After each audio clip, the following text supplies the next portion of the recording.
Ouvindo o relato dessa jovem, que chega a ser cômico, dá até vontade de dar risada. Honestamente, quando eu vi esse vídeo pela primeira vez, eu achei engraçado a forma como ela se expressa e de como coloca a situação toda que ocorreu no templo da IPTM, da igreja liderada pelo pastor Leonardo Salles. E aí teve um dia que eu fui pra uma oração e tava lá um tal pastor que abandonou a esposa pra ficar com outra. Algum pastor que abandonou a esposa pra ficar com outra é considerado pastor? Pra mim não. Mas ele se titulava pastor e profeta e dava profecia a todo mundo. Aí assim que eu cheguei lá, veio ele pegar na minha cabeça. E eu disse, Jesus, me ajuda, Senhor. Que eu não consigo lidar com um negócio desse.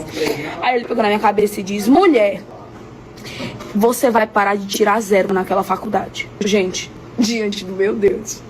Eu fazia faculdade de fisioterapia, eu tirava 9 e 10. Eu tirava 9 e 10. E ele falou, aquele brancão que te dá na hora da prova, que tu tira 0.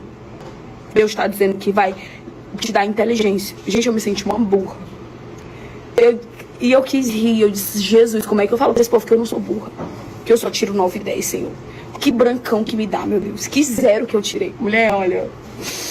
E todo mundo dando glória a Deus. Eu disse, o povo tá acreditando. O ruim foi que eu sempre fui muito tímida, não consegui dizer pra ele. Eu fiquei olhando pra ele, incrédula do que eu tava ouvindo. E todo mundo ficou glorificando. Glória a Deus, ajuda ela, Jesus. Eu te ajudo o quê? Meu Deus. Me ajuda em quê? Eu nunca... Gente, eu me senti uma burra. Sem ser. Juro. Cara, tem muito disso, viu? Vocês prestem atenção, pelo amor de Deus, viu?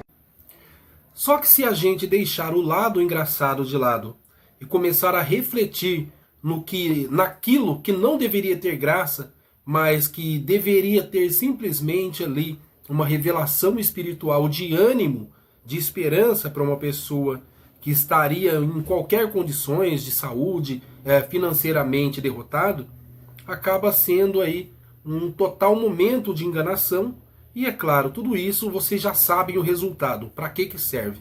O primeiro lugar é para ser famoso, para ser destacado entre tantos outros como um profeta que revela, como um profeta que fala e acontece.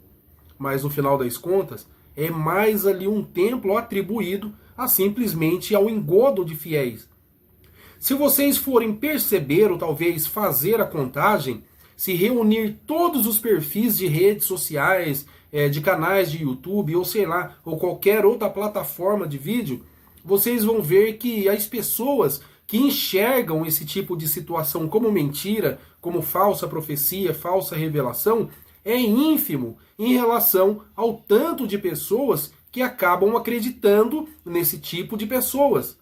E existe centenas deles, que são mais do que as pessoas que estão denunciando.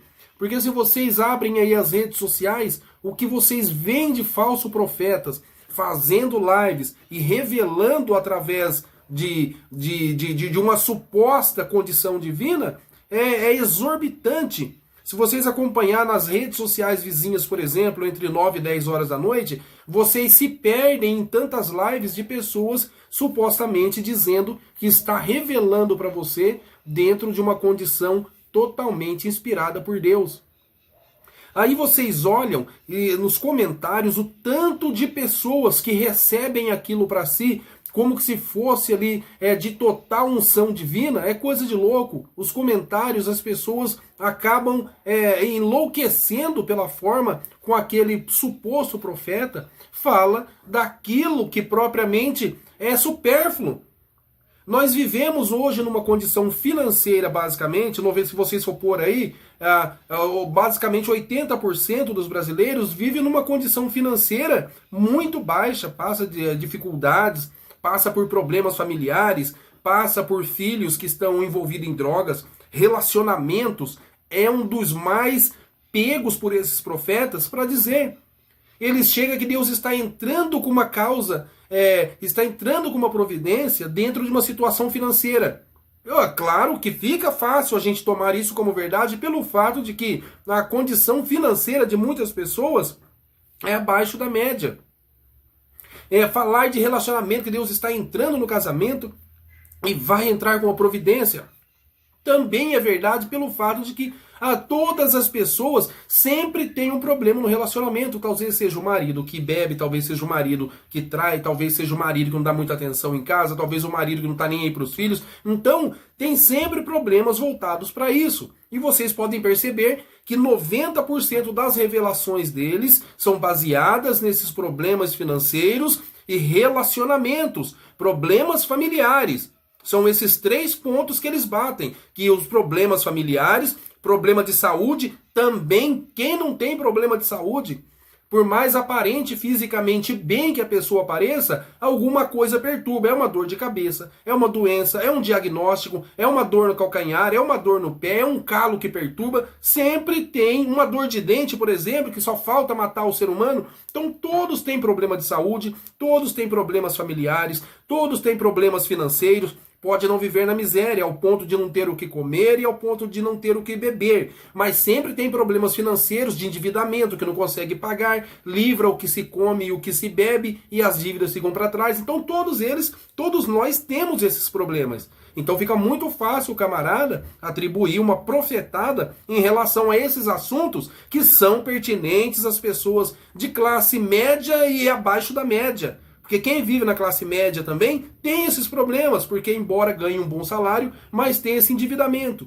Então esses problemas são comuns na sociedade que vive aí numa classe média abaixo. Tem pessoas que conseguem manipular tudo isso e viver uma vida bem, mas no fim das contas tem também os problemas familiares, tem problemas financeiros. Ele foge aí desse problema financeiro, grande ao ponto de endividamento, mas tem os problemas familiares, problemas de relacionamento. Então, gente, e se vocês forem analisar dentro das igrejas, principalmente nessa da IPTM, a igreja dele é lotada de muita gente dando glória a Deus e sacando de piques e injetando na igreja.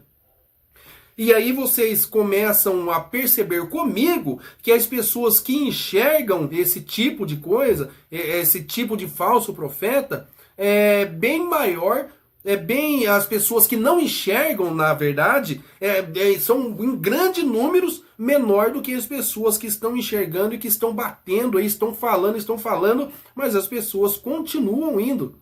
É por isso que a Bíblia diz, gente, que as pessoas elas sofrem por falta de conhecimento.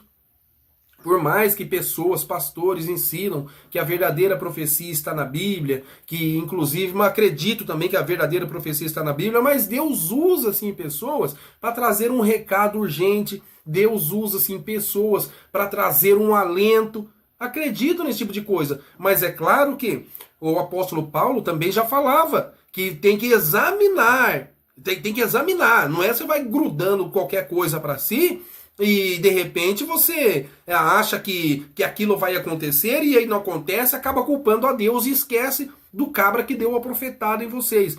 Mas não adianta, por mais que a gente mostre aqui as verdades das pessoas que participaram desse tipo de circo, ninguém acredita, porque eles acreditam mais que ele seja o profeta escolhido por Deus do que propriamente um emissário de Satanás enviado para enganar o povo. E olha que tem multidões aí sendo arrastadas por ele.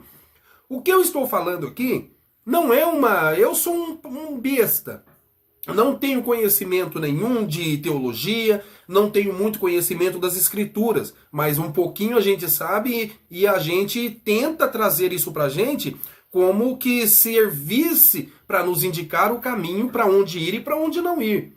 E às vezes esse caminho que a gente fala não é porque a gente sabe tudo, porque a gente já passou por esse caminho, a gente já foi enganado nesse caminho e a gente tenta alertar, olha, fulano ali é igual ciclano, engana igual beltrano, tome cuidado que aquilo ali é buraco certo. Mas as pessoas continuam dando pelo caminho e vai que vai, dando glória a Deus, dando piques, dando dízimo, só não dão a alma pro camarada, porque infelizmente a alma pertence a Deus, por mais que dê, mas a alma ainda pertence a Deus. Olha, para vocês terem noção que o próprio Silas Malafaia já chegou a falar de Leonardo Sale, já tinha falado que ele era um picareta. Então para Silas Malafaia vir a público dizer que ele é um picareta com toda a convicção, é porque ele sabia da índole, sabia e tinha provas. Porque, querendo ou não, falar esse tipo de coisa sem ter provas é passivo de processo, é passivo aí de certas complicações na justiça. Então, ou seja, se Malafaia falou, não que ele seja o Deus dessa terra, mas a gente sabemos que ele encara bucha grande, e para ele encarar algumas bucha grande, ele tem que ter prova daquilo que ele está falando. Então, nisso eu acredito em Silas Malafaia, que Leonardo Salles, eu vou usar as palavras do Silas Malafaia. Estou usando o que Silas Malafaia falou, que Leonardo Salles é sim um picareta, baseado já no que muitas pessoas já falaram dessas reveladuras dele, inclusive já foi exposto nas redes sociais, ele fazendo falsas revelações ali de pessoas aonde ele estudou, mal estudado as redes sociais, passaram informação errada para ele e ele acabou pipocando em cima do púlpito. Todos sabem disso, já viram isso, mas os fiéis dele ainda não estão entendendo aí que está levando ele para um buraco profundo. E às vezes, para sair de lá, já sobe sem fé em Deus, porque o camarada falou que Deus ia fazer e Deus não fez. Tenta se arrastar para sair do buraco, sem fé em Deus. É onde acaba perecendo lá dentro, lá, porque já não tem forças. Porque Deus é a nossa força, nossa fortaleza. E sem Deus, infelizmente, nós não conseguimos nada. E esses falsos profetas estão matando a fé em Deus nos seus povos, no povo. Aí o que vai acontecer? Pensa comigo.